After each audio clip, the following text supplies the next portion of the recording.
Amada Iglesia del Señor Jesucristo, para todos, muy buenos días. Primero que todo, quiero agradecer al Señor que me concede esta linda oportunidad de estar compartiendo la palabra de Dios con su iglesia. Cada uno de ustedes es la iglesia del Señor. Pero también, además de agradecer a Dios, quiero agradecer al pastor Wilmer y su familia, que han tenido a bien invitarnos para compartir el Evangelio de nuestro Señor Jesucristo. Gracias por esa generosidad de corazón, pero también por esa generosidad ministerial para concedernos estar aquí compartiendo esta mañana la palabra de Dios. Pero también al doctor Rodrigo. ¿Dónde está el doctor Rodrigo? Aquí está.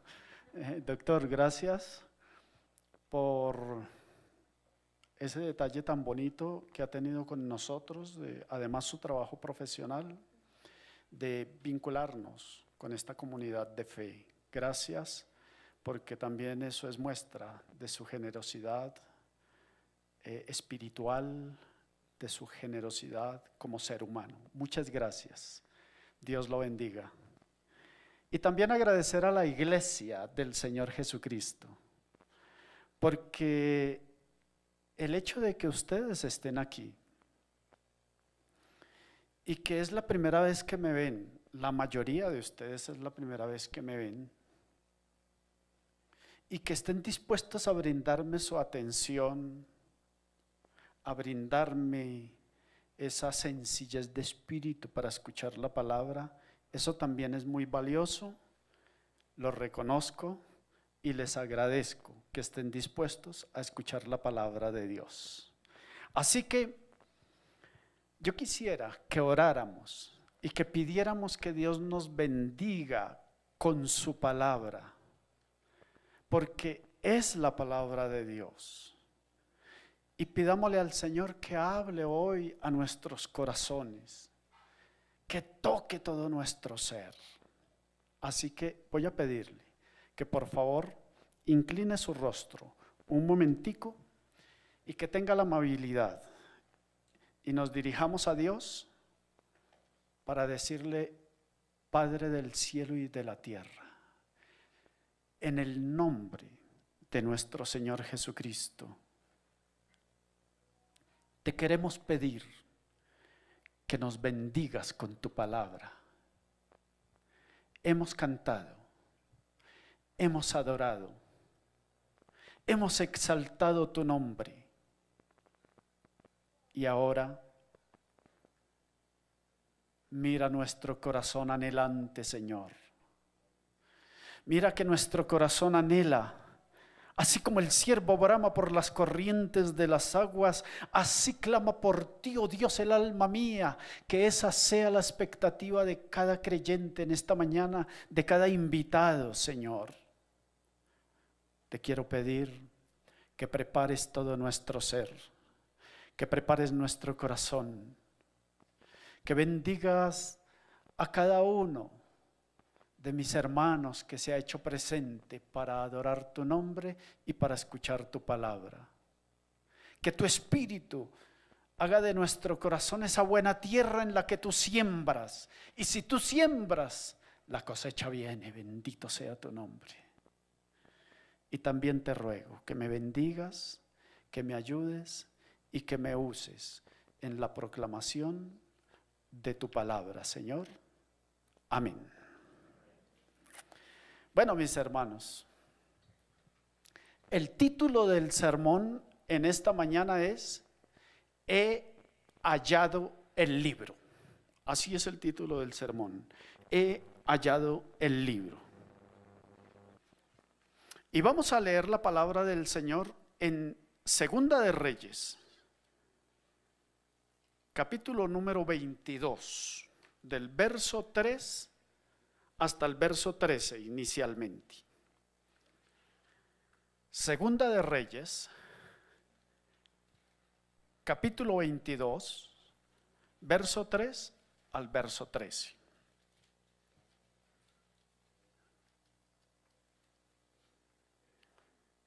Vamos a esperar que todos se encuentren para que todos compartamos la palabra del Señor.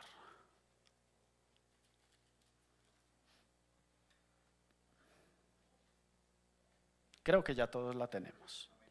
Me permito leer y por favor ustedes me acompañan.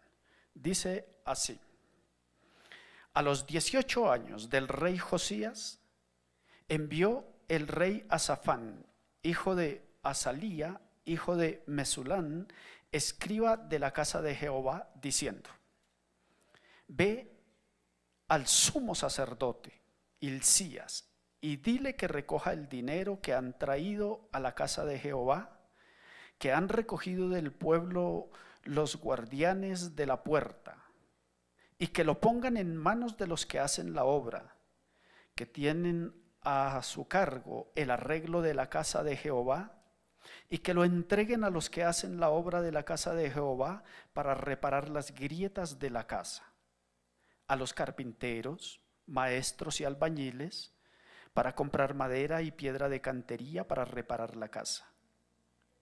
Y que no se les tome en cuenta el dinero cuyo manejo se les confiare, porque ellos proceden con honradez. Entonces dijo el sumo sacerdote Hilcías al escriba Safán: he hallado el libro de la ley en la casa de Jehová. De ahí deriva el título: he hallado el libro. E Hilcías dio el libro a Safán y lo leyó. Viniendo luego el escriba Safán al rey, dio cuenta al rey y dijo: tus siervos han recogido el dinero que se halló en el templo y lo han entregado en poder de los que hacen la obra, que tienen a su cargo el arreglo de la casa de Jehová. Asimismo, el escriba Safán declaró al rey diciendo: el sacerdote Hilcías me ha dado un libro. Y lo leyó Safán delante del rey. Y cuando el rey hubo oído las palabras del libro de la ley, rasgó sus vestidos. Luego el rey dio orden al sacerdote Hilcías, a Ahicán, hijo de Safán, a Acbor, hijo de Micaías, al escriba Safán y a Asaías, siervo del rey, diciendo: id y preguntad a Jehová por mí y por el pueblo y por todo Judá acerca de las palabras de este libro que se ha hallado, porque grande es la ira de Jehová que se ha encendido contra nosotros, por cuanto nuestros padres no escucharon las palabras de este libro para hacer conforme a todo lo que nos fue escrito. Hasta ahí dejemos la lectura inicial. Bien, mis hermanos, aquí tenemos un escenario en el que está reinando el rey Josías, rey de Judá. Pero el rey Josías, cuando comienza a reinar, está viviendo una circunstancia muy compleja, porque la casa de Dios, el templo, es decir, el que había construido Salomón, estaba arruinado, estaba agrietado y estaban atravesando un momento difícil. Lo cual significa que si la casa de Jehová está en esas condiciones, ¿cómo estará el pueblo? Si la casa está agrietada, si la casa está en ruinas, si la casa de Dios, que es lo más importante y que es aquello que simboliza la presencia de Dios en medio del pueblo, está arruinada, se está cayendo, pues pueden imaginarse cómo está el pueblo. Hay que decirlo, la situación no era fácil y la crisis era más profunda de lo que nosotros nos imaginamos. Porque el rey Josías recibió el reinado de su padre Amón, pero Amón solamente reinó 2 añitos, que eso fue un reinado rápido que pasó, porque quien había reinado antes había reinado 50 años, y quien había reinado antes era un rey que se llamó Manasés. Y quiero que veamos un poquitico el panorama de cómo estaba la circunstancia y por qué había crisis. En el capítulo número 21, y estas lecturas las voy a hacer pausadas para que nos demos cuenta exactamente cómo era la condición del pueblo. Capítulo 21 del mismo libro de Segunda de Reyes dice: a los 12 años, de 12 años era Manasés cuando comenzó a reinar, y reinó en Jerusalén 55 años, más de medio siglo. Y el nombre de su madre fue Epsiba. E hizo lo malo, escuchen, el rey hizo lo malo ante los ojos de Jehová, según las abominaciones de las naciones que Jehová había echado de delante de los hijos de Israel. Porque volvió a edificar los lugares altos que Ezequías su padre había derribado, y levantó altares a Baal. Hizo una imagen de acera, como había hecho Acab, rey de Israel. Y como si fuera poco, adoró a todo el ejército de los cielos y rindió culto a aquellas cosas. Asimismo, edificó altares en la casa de Jehová, de la cual Jehová había dicho: yo pondré mi nombre en Jerusalén. Escuche lo que edificó en la misma casa de Dios. Esto es para decir: no te lo puedo creer. Mire lo que edificó, verso 5.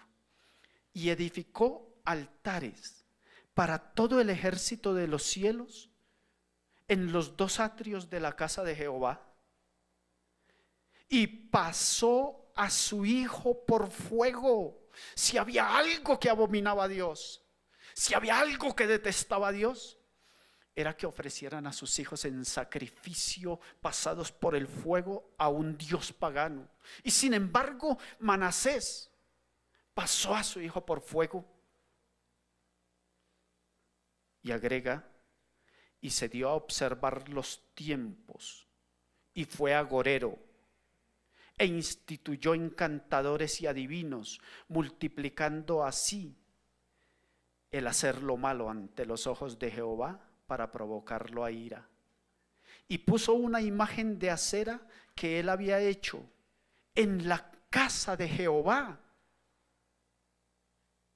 Dejemos hasta ahí la lectura, pero ya pueden ver ustedes el panorama.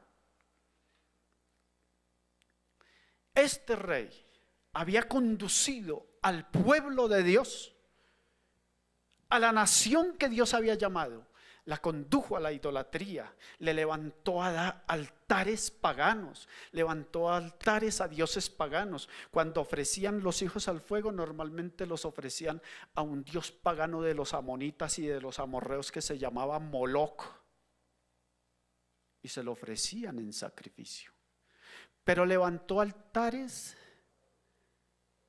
del dios de la luna, de las estrellas, del sol, y adoraban todo esto. O sea, la situación era crítica. Y era tan crítica que eso había conducido a que los sacerdotes dejaran de funcionar, porque este rey había instituido sacerdotes paganos.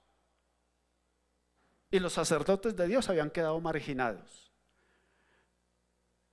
Y el pueblo estaba atravesando una crisis terrible.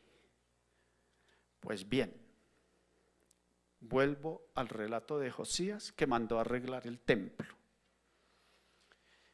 Y cuando mandó a Safán y le dio unas instrucciones para cómo iban a hacer el trabajo, cómo iban a manejar el dinero, dice: por favor, vaya, dígale esto al sumo sacerdote.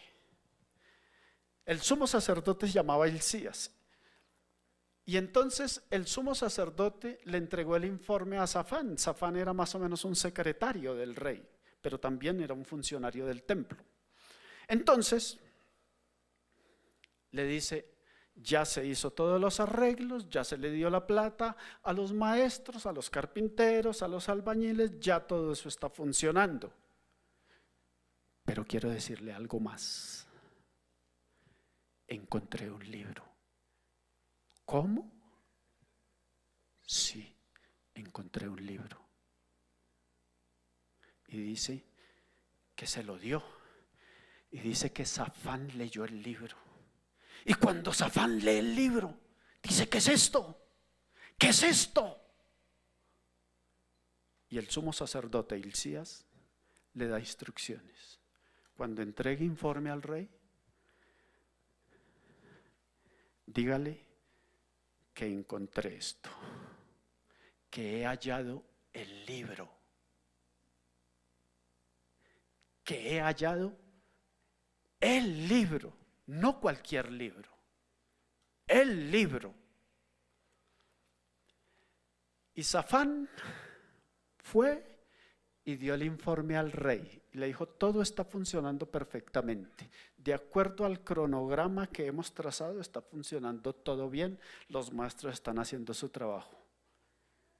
Pero quiero decirle algo más, mi señor el rey. ¿Qué?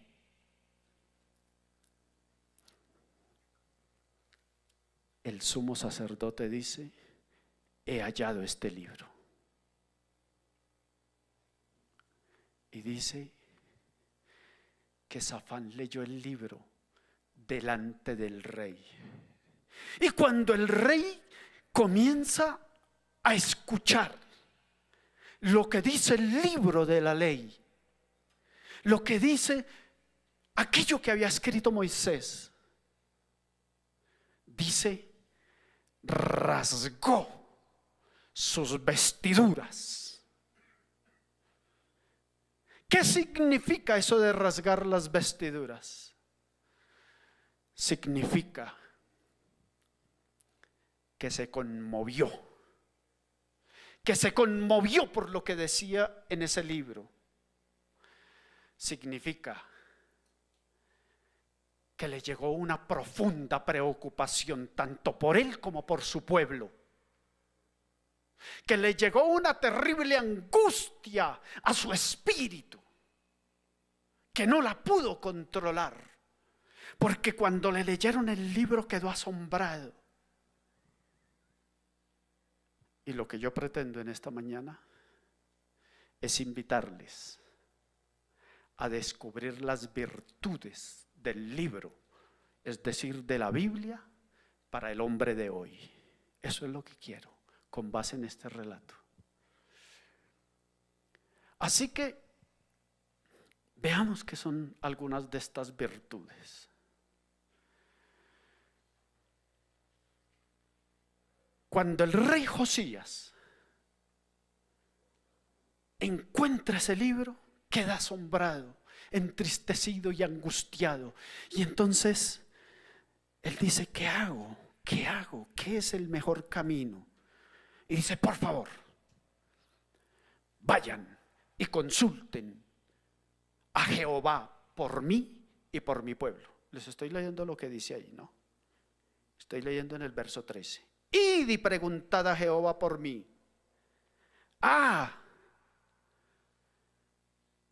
¿Por qué id y preguntad a Jehová por mí?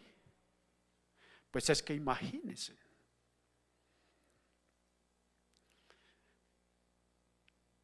Más o menos, entre el último rey bueno que había habido en Israel, en Judá, que fue el rey Ezequías, y este rey Josías, han pasado más o menos 100 años. Más o menos han pasado 100 años. 100 años en los que la casa de Dios se destruye.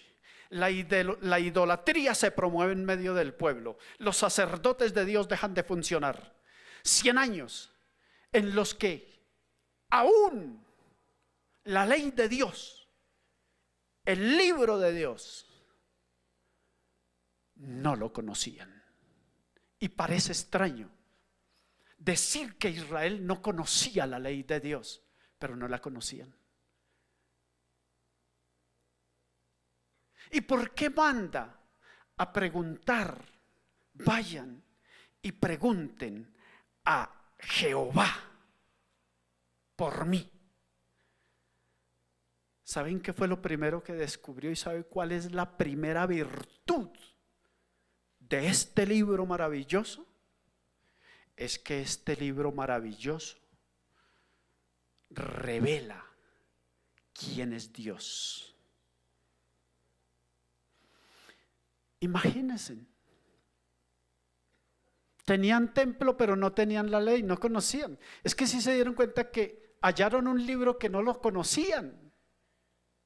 Lo desconocían. Y entonces cuando él dice vayan y pregunten a Jehová por mí, es porque ese libro le abrió los ojos al rey, le abrió el corazón y le hizo ver que aquí en ese libro Dios se revela a los hombres y que ahí está la misma voluntad de Dios para la iglesia y que ahí está la misma voluntad de Dios para cada ser humano.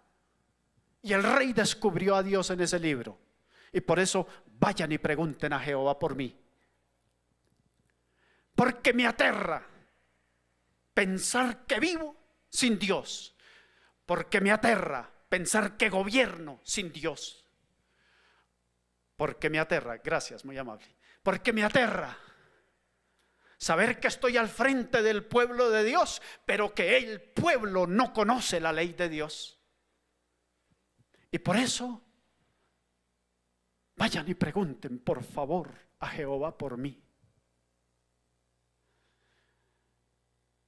Es que al ser humano se le han heredado muchos libros, muchísimos libros. Ahora, quiero aclararles una cosita. Cuando aquí habla de libro, no estemos pensando en un libro así, porque en esa época todavía no se había inventado el libro así. En esa época lo que había era rollos. Ustedes van a encontrar que en algunas partes habla de libro, en otras partes habla de rollo, porque en esa época todavía no se había inventado esta forma de libro. Este libro se vino a inventar más o menos para el 1450-55 con Juan Gutenberg, cuando inventó la imprenta allá en Maguncia, en el río Rin, en Alemania. Es decir, que este formato de libro apenas tiene 500 y pico de años, casi 600. Pero para entonces conocían era rollos. Claro, y esos rollos son los que posteriormente van a conformar la palabra de Dios. Esos rollos son los que después se van a canonizar como la palabra de Dios. Ahora, canonizar es un término que de pronto muchos no entienden, pero canonizar o el canon del Nuevo Testamento son los libros que la iglesia y el pueblo de Israel ha considerado inspirados por Dios para que formen la palabra de Dios y nada más que la palabra de Dios. En el Antiguo Testamento, el canon del Antiguo Testamento fue un trabajo de muchos años, hay que decirlo, de más de 600 años para decir finalmente este es el canon del Antiguo Testamento. Es decir, cuando los judíos determinan esto es Antiguo Testamento, así como lo tenemos hoy en día, de Génesis, Éxodo, Levítico, después los libros históricos, después los poéticos, después los proféticos. Eso se demoró mucho tiempo. Y por allá, fue más o menos para el año 90 de la era cristiana, en un concilio que se denominó el Concilio de Jamnia, donde los judíos finalmente dicen esto es el Antiguo Testamento, y lo que se llama se cerró el canon. Y ahí quedaron los libros que nosotros conocemos y los que están en su Biblia. El Nuevo Testamento fue un poquitico más allá, porque el Nuevo Testamento llevó un proceso en el que no hubo ningún concilio el que definiera estos son los libros, no hubo ningún personaje en el que dijera estos son los libros, no, eso fue un trabajo de la iglesia a lo largo más o menos de 350 años.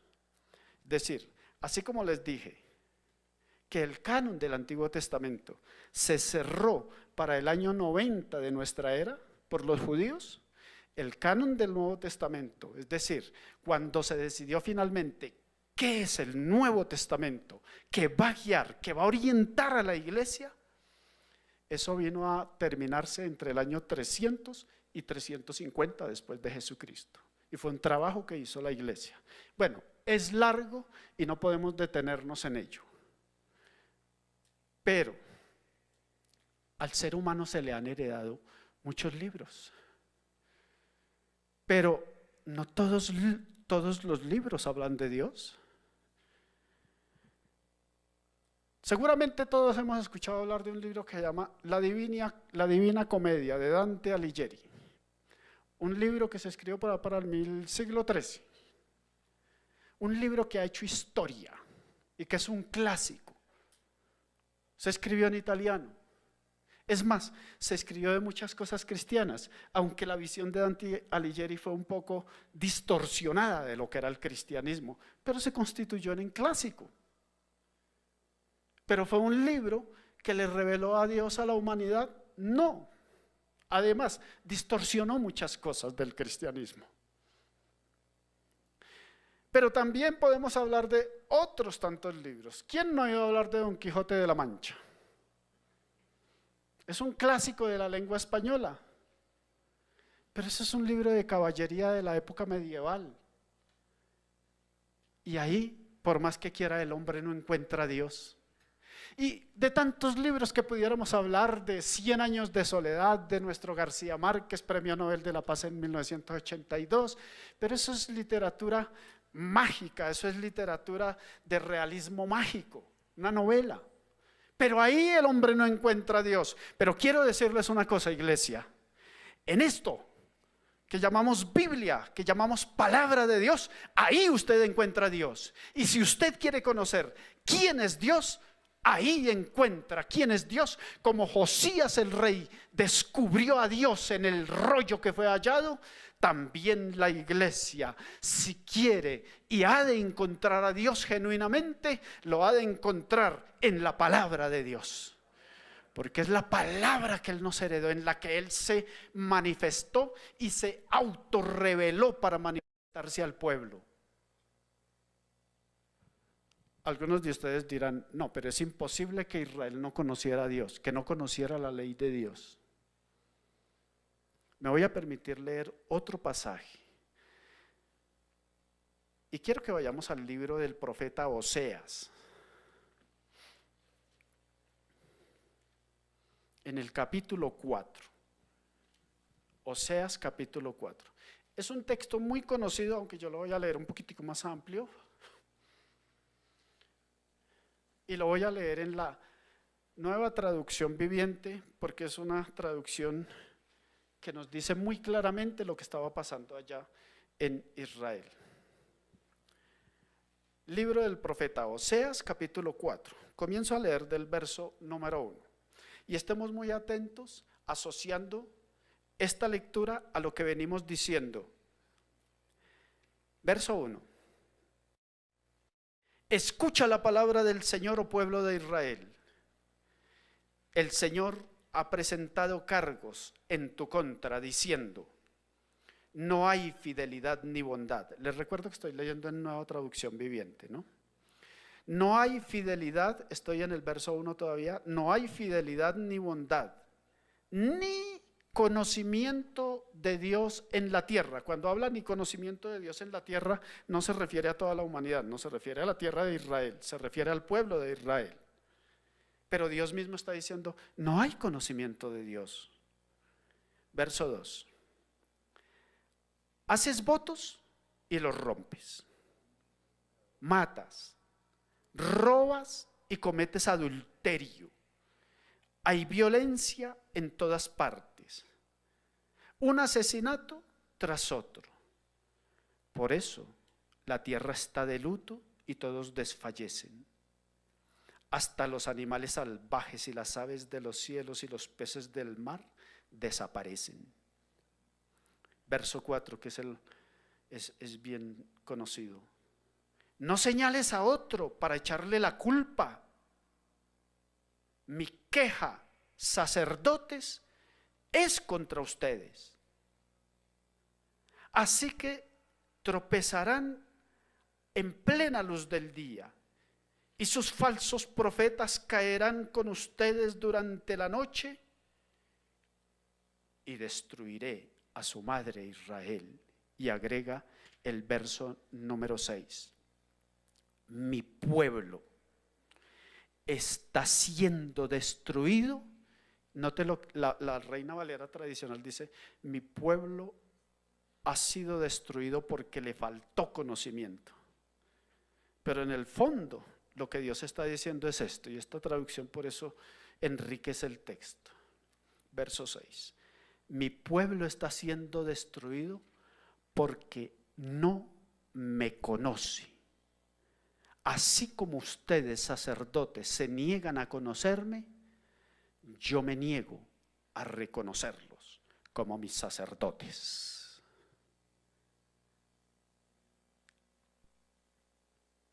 Lo está diciendo Dios mismo. Mi pueblo no me conoce. ¿Y por qué no me conoce el pueblo? Porque los sacerdotes dejaron de cumplir su función para la que fueron llamados. ¿Qué era la tarea de los sacerdotes? La tarea de los sacerdotes, además de ofrecer los sacrificios y la liturgia allá del templo y las ofrendas y todas estas cosas, y quemar el incienso en el lugar santo y entrar una vez el sumo sacerdote al lugar santísimo, además de todas estas funciones, había otra función que era esencial y que Dios la había determinado para los sacerdotes. Los sacerdotes eran los maestros y los pedagogos de la nación que habían sido llamados para instruir al pueblo. ¿Y si nota qué dice Dios de los sacerdotes? Lo repetimos en el versículo número 4. No señales a otro para echarle la culpa. Dice Dios: mi queja, sacerdotes, es contra ustedes, porque no me conocen. Ustedes se pueden imaginar un pueblo donde los líderes no conocen cómo van a guiar al pueblo. Bueno, hay muchos líderes en las naciones, en el mundo, que no saben ni para dónde van. Hay muchos líderes en el pueblo que son ciegos, y como dijo el Señor, son ciegos guiando a ciegos.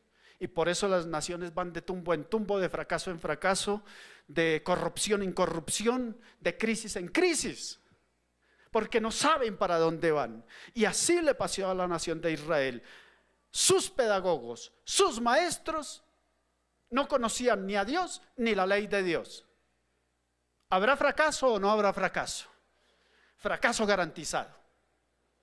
Porque ¿cómo van a guiar al pueblo de Dios si los sacerdotes no conocen a Dios, ni conocen la ley de Dios, ni estudian la ley de Dios, ni reconocen que aquí está la palabra de Dios?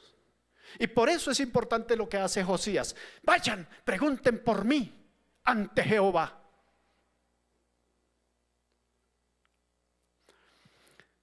Pastor Wilmer y su esposa, ustedes que llevan, y para quienes ya llevan más de 30, 40 años en el Evangelio, ustedes recordarán que antiguamente había muchos espacios pedagógicos en las iglesias. Inclusive, ¿se acuerdan que habían lo que llamaba la escuela dominical? Pero la escuela dominical a veces no es como se hace muchas veces en algunas iglesias, en la mayoría de iglesias ahora, que es un culto y casi no se dan cursos de formación. Antiguamente los jóvenes iban a unas clases especiales, ¿se acuerdan?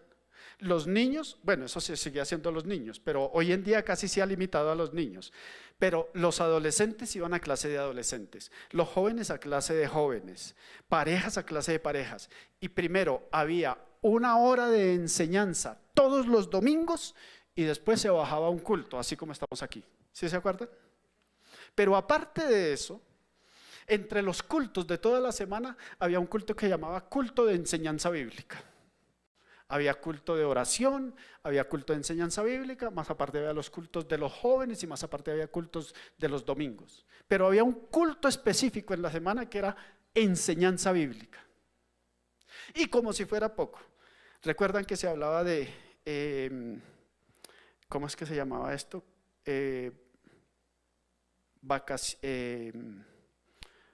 Eso, escuela vacacional, ese es el nombre que estaba buscando. Escuela vacacional, el pastor está conectado.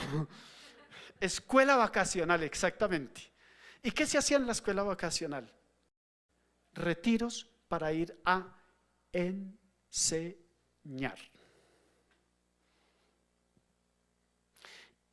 Y hace 30, 40 años habían muchos más espacios pedagógicos para la iglesia que los que hay hoy en día. Ahora, entiéndame lo que quiero decir. Lo que quiero decir es que, claros,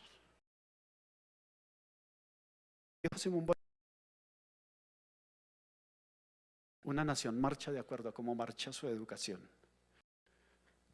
Una iglesia marcha de acuerdo a cómo marcha su educación. ¿Es así o no?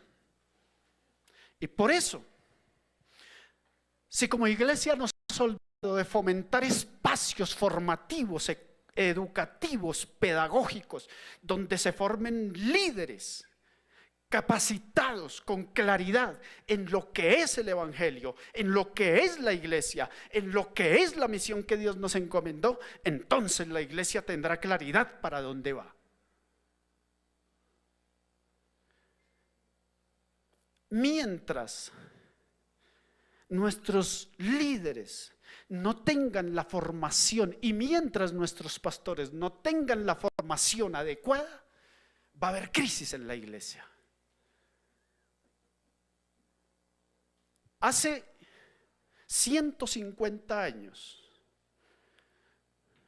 apenas hace 150 años, todos los pastores de la iglesia cristiana, estoy hablando de la iglesia cristiana evangélica, eran respetados por sus conocimientos, por su formación y por su estructura, como personas, pero también como ministros del evangelio. Hoy en día, muchos pastores, y ustedes lo ven por las redes, son señalados y son criticados porque están interesados en muchas otras cosas, menos en el compromiso con el evangelio de nuestro Señor Jesucristo.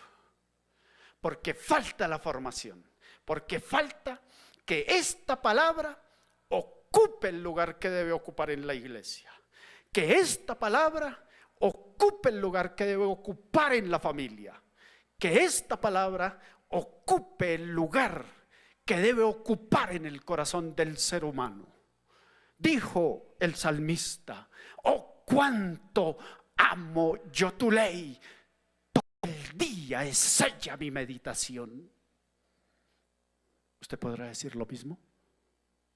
Oh, cuánto amo yo tu ley, es mi delicia,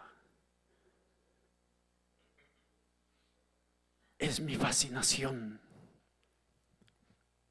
es mi anhelo, es mi gusto. Oh, cuánto amo yo tu ley.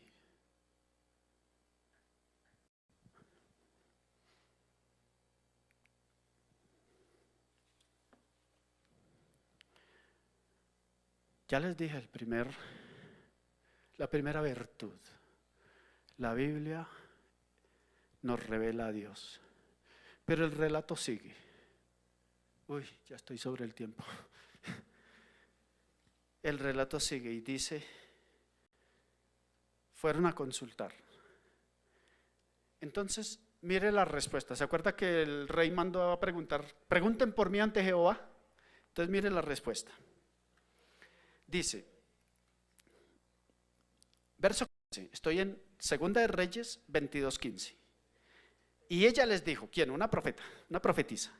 Les dijo: así ha dicho Jehová Dios de Israel, decid al varón que me envió a mí. Es decir, vaya digan al rey Josías, así dijo Jehová, estoy en el verso 16, he aquí, yo traigo sobre este altar y sobre los que en él moran todo el mal del que habla este libro que ha leído el rey de Judá, por cuanto me dejaron a mí y quemaron incienso a dioses ajenos, provocándome a ira con toda la obra de sus manos. Mi ira se ha encendido contra este lugar y no se apagará. Escucha aquí la respuesta. Mas al rey de Judá, que os ha enviado para que preguntaseis a Jehová, diréis así: así ha dicho Jehová, el Dios de Israel, por cuanto oíste las palabras del libro y tu corazón se estremeció y te humillaste delante de Jehová contra cuando oíste lo que yo he pronunciado contra este lugar y contra los moradores,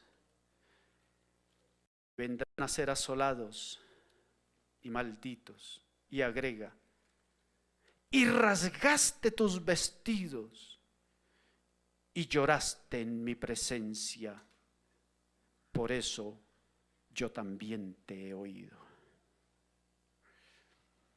¿Qué es lo que pasó aquí?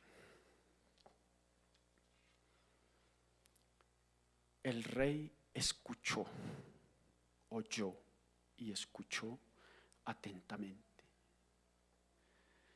Pero rasgar las vestiduras es signo de arrepentimiento profundo. Porque el rey descubrió en ese libro a Dios y dijo: yo he pecado contra Dios y mi pueblo ha pecado contra Dios.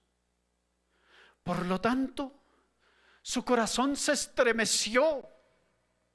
Su corazón se conmovió al punto de avergonzarse, dicen algunas versiones. Pero no fue solamente eso, sino que se humilló delante de Dios. Es que rasgar las vestiduras y humillarse es caer postrado ante la presencia de Dios al descubrir semejante gloria de Dios en su palabra. Y se humilló. Dice el salmista, porque al corazón contrito y humillado no despreciarás tú, oh Dios. Y este rey se humilló ante Dios. Pero además, este rey rasgó sus vestidos en sentido de arrepentimiento y dolor profundo. Como si fuera poco. ¿Ustedes se pueden imaginar el gran monarca de Israel? El rey llorando. Un rey que se deja conmover por la palabra de Dios. Un hombre que por su estatus social le quedaría mal estar llorando del pueblo, pero un rey que no se avergüenza descubrir a Dios en la palabra de Dios y que no se avergüenza llorar ante la presencia de Dios, porque sabe que ahí está la verdadera dignidad de todo ser humano y porque sabe que ahí está la grandeza de todo gobernante, en la presencia de Dios. Y se humilló. Pero noten que todas estas cosas que les acabo de decir, su corazón se estremeció, se humilló, lloró, todo tiene que ver con la parte interna del ser humano, con el corazón del ser humano. Y a partir de entonces ese rey fue diferente. Yo veo que aquí la pastora está escribiendo muy atentamente. Segunda virtud de la palabra de Dios. La segunda virtud es que la Biblia transforma la vida del ser humano. Y cuando digo transforma la vida del ser humano, es del ser humano. Es verdaderamente. Un testimonio chiquitico. que nos deja ver a claras cómo Dios transforma. Tuve un estudiante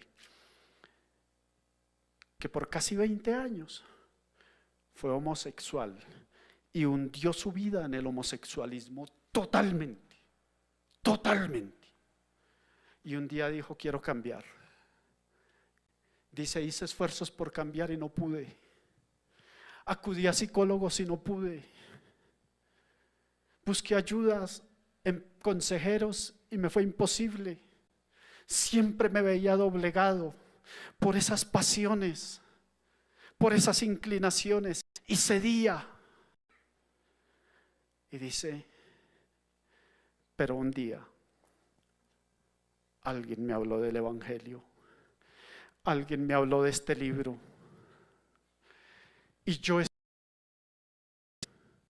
y cuando escuché ese libro, dice él, mi vida cambió totalmente. Y yo lo pude evidenciar. Persona nueva. Y fue tan evidente el cambio que en el mismo curso donde estaba él, yo le dicté clases a él como 3 años. En el mismo curso donde estaba él, había una alumna y se enamoraron y se casaron. Ahora tienen 2 hijos. Y ahora él sirve como pastor de estas personas con las que él tuvo contacto. ¿Transforma o no el Evangelio? ¿Transforma o no el libro de Dios? Transforma. Pastor, cumplí mi tiempo. Me quedó un punto pendiente. Lo dejamos para después. Le agradezco mucho. Pero les doy solamente el título de la virtud final. La tercera virtud es que la Biblia transforma la sociedad y transforma y vivifica la iglesia, así como transformó a aquella nación. Yo quiero preguntarle en esta mañana: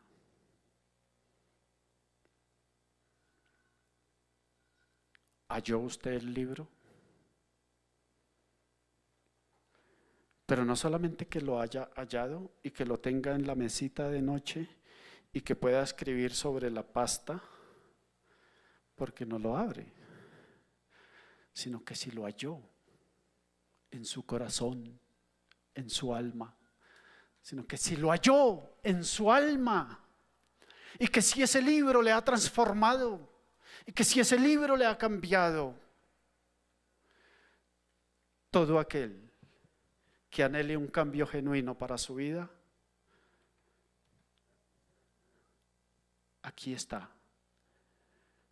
Porque se seca la hierba, se marchita la flor, mas la palabra del Dios nuestro permanece para siempre, y para siempre tiene poder para transformar al ser humano.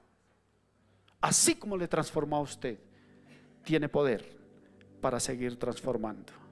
Cierre un momentico sus ojos y pregúntese: ¿cómo es mi relación con el libro hallado? ¿Cómo es mi relación con la palabra de Dios? ¿Quiere transformación genuina? No la encontrará en otro lugar más que en la palabra del Señor.